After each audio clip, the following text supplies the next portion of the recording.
आज आप गरुड़ पुराण का जो फल है उसको सुनने जा रहे हैं। भगवान ने गरुड़ जी से कहा, इत्याखात मया तार्च शरमेवौर्देहिकं दशाभ्यंतरे श्रुत्वा सर्व पापै प्रमुच्यते।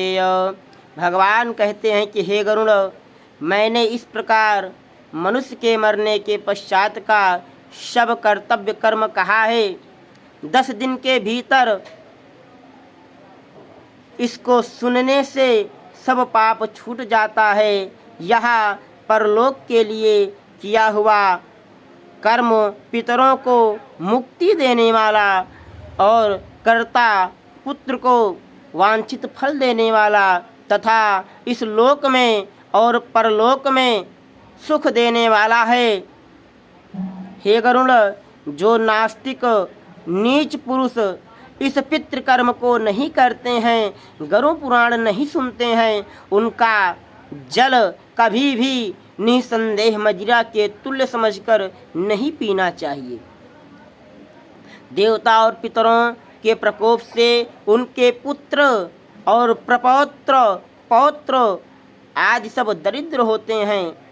हे गरुड़, प्रेत की क्रिया नहीं करने वाले ब्राह्मण, क्षत्रिय, शूद्र आदि अन्य सबको चांडाल के समान जानना चाहिए।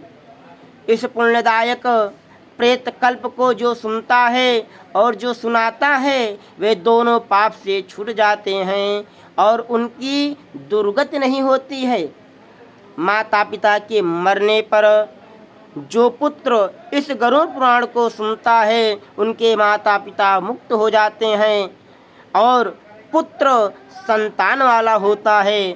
जिसने गरुड़ पुराण नहीं सुना, गया श्राद्ध नहीं किया, वृक्षोत्सर्ग नहीं किया तथा मासिक श्राद्ध और वार्षिक श्राद्ध भी नहीं किया, वह पुत्र कैसे कहा जा सकता है? वह तो पुत्र ही नहीं माना जा सकता।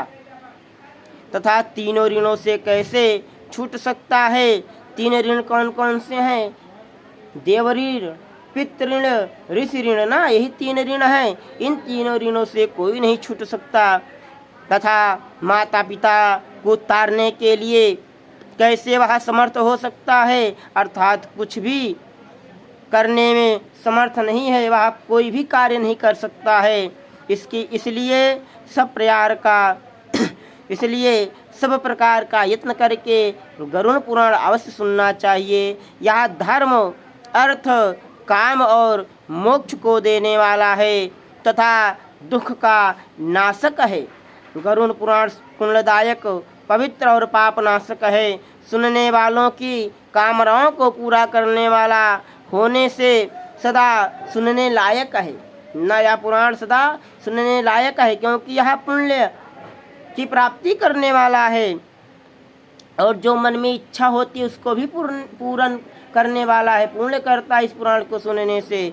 इसके सुनने से ब्राह्मण विद्या को प्राप्त करता है, क्षत्रिय पृथ्वी को प्राप्त करता है, वैश्य धनवान हो जाता है और शूद्र जो होते हैं वो पातक से छूट जाते हैं।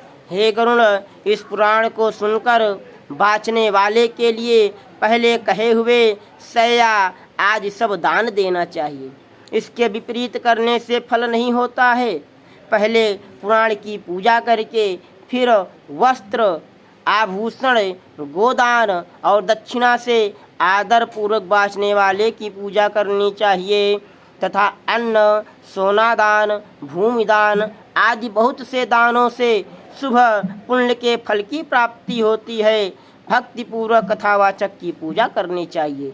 भगवान कहते हैं कि हे गरुड़, कथा वाचने वाले की पूजा करने से मेरी पूजा होती है, इसमें किंचित संशय नहीं है। वाचने वाले के प्रसन्न होने से मैं भी निसंदेह प्रसन्न हो जाता हूँ। श्री गरुड़ पुराण श्रवण फलम। श्री गुरु भगवान की जय हो।